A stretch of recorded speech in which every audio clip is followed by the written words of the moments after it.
Did you ever walk through a dark, deep forest and thought you saw something out of the corner of your eye?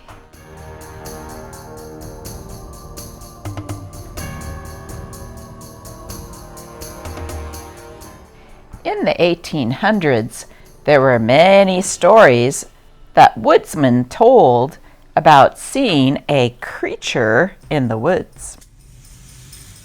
He was bigger than a man and all covered with hair.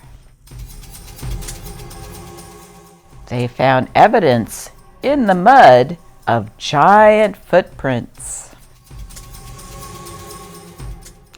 Yep, you guessed it.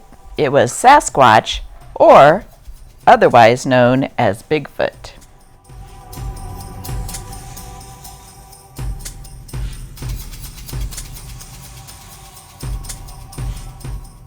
Even back then, there were groups of exhibitions that would go into the woods in search of the elusive monster.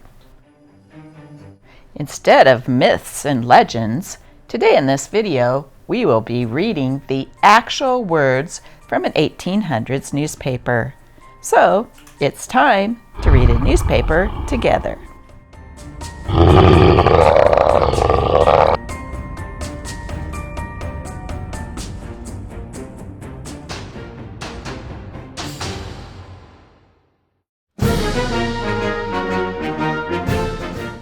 Let's read the Star and Sentinel from Gettysburg, Pennsylvania, dated Friday, May 6, 1870.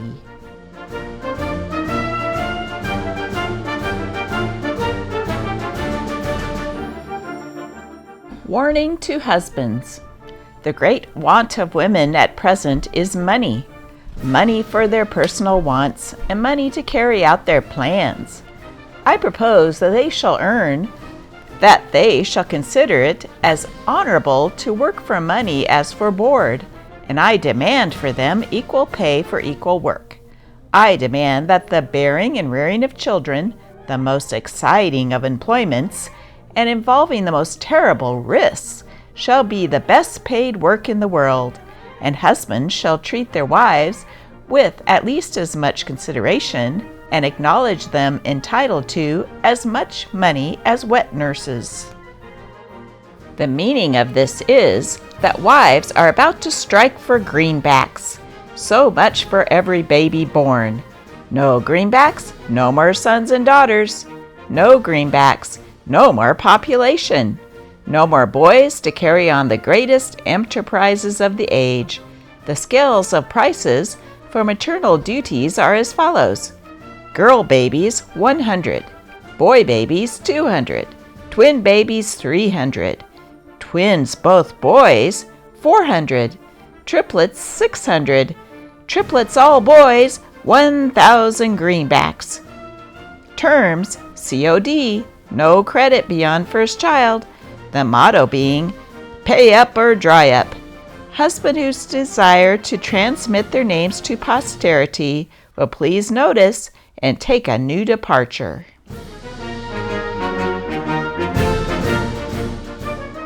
Lincoln on slavery. When informed that certain ministers in Springfield would not vote for him, he drew forth a pocket New Testament and said, "These men well know that I am for freedom in the territories, freedom everywhere, as free as the Constitution and laws will permit, and that my opponents are for slavery. They know this, and yet with this book in their hands, in the light of which human bondage cannot live a moment, they are going to vote against me. I do not understand it all." Here Mr. Lincoln paused for long minutes, his features surcharged with emotion. Then he rose and walked up and down the reception room in the effort to retain or regain his self-possession. Stopping at last, he said, with a trembling voice and his cheek wet with tears, "I know there is a God, and that He hates injustice and slavery. I see the storm coming, and I know that His hand is in it, If he has a place and work for me, and I think he has, I believe I am ready. I am nothing, but truth is everything. I know that I am right, because I know that liberty is right. For Christ teaches it, and Christ is God. I have told them that a house divided against itself cannot stand, and Christ and reason say the same, and they will find it so. Ice Cream Saloon. John Gruel, Chambersburg Street, Gettysburg, next door to Eagle Hotel, has always on hand a large assortment of all kinds of confectionery made of the best materials, with fruits, almonds, raisins, and figs. Having special accommodations for ladies and gentlemen, and determined to please, he invites his friends to give him a call.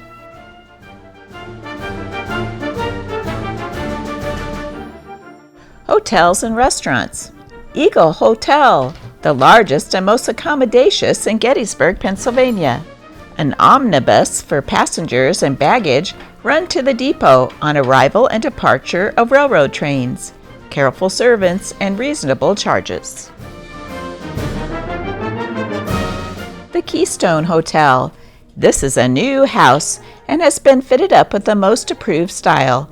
Its location, a pleasant and convenient, being the most business portion of town.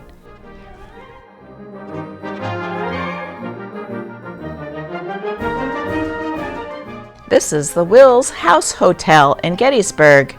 It is where Abraham Lincoln wrote the Gettysburg Address.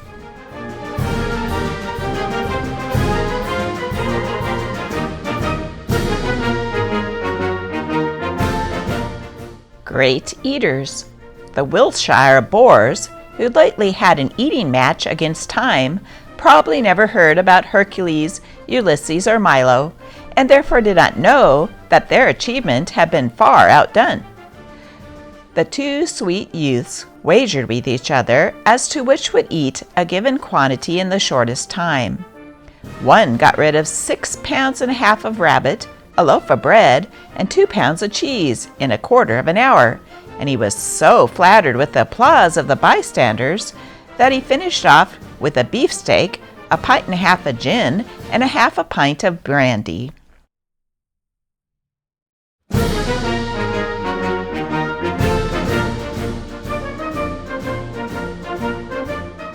When did you shave? In one of the towns of Arkansas, a man had been drinking until a late hour at night. When he started for home, honest folks were in bed and the houses were all shut and dark. The liquor he had taken was too much for him, and he did not know where to go. He at last staggered into an empty wagon shed and fell upon the ground. This shed was a favorite rendezvous of the hogs. They rushed out when the newcomer arrived, but soon returned to their bed. In the utmost kindness and with the truest hospitality, they gave their biped companion the middle of the bed, some lying on either side of him, and others answering the name of a quilt. Their warmth prevented him from being injured by exposure. Toward morning he awoke. Finding himself comfortable and in blissful ignorance of his whereabouts, he supposed himself enjoying the accommodations of a tavern, in company with other gentlemen. He reached out his hand, catching hold of the bristles of a hog, exclaiming, "Why, mister, when did you shave last?"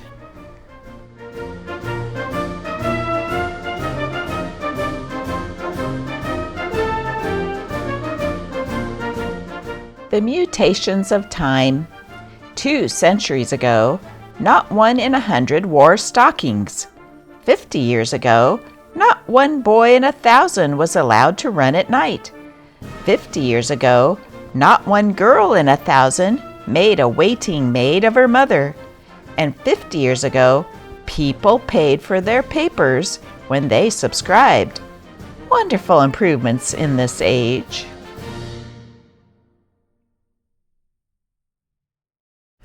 Hey folks, here's a household tip we could possibly use today. Let me know if you try it, and if you do, put it in the comments below. Don't waste bones.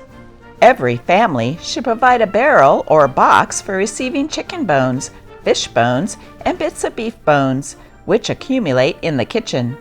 100 pounds may be saved in a few weeks. Such bones are more valuable for grassland and for burying around all kinds of fruit trees and grapevines than Peruvian guano, which is worth from 3 to 5 cents per pound.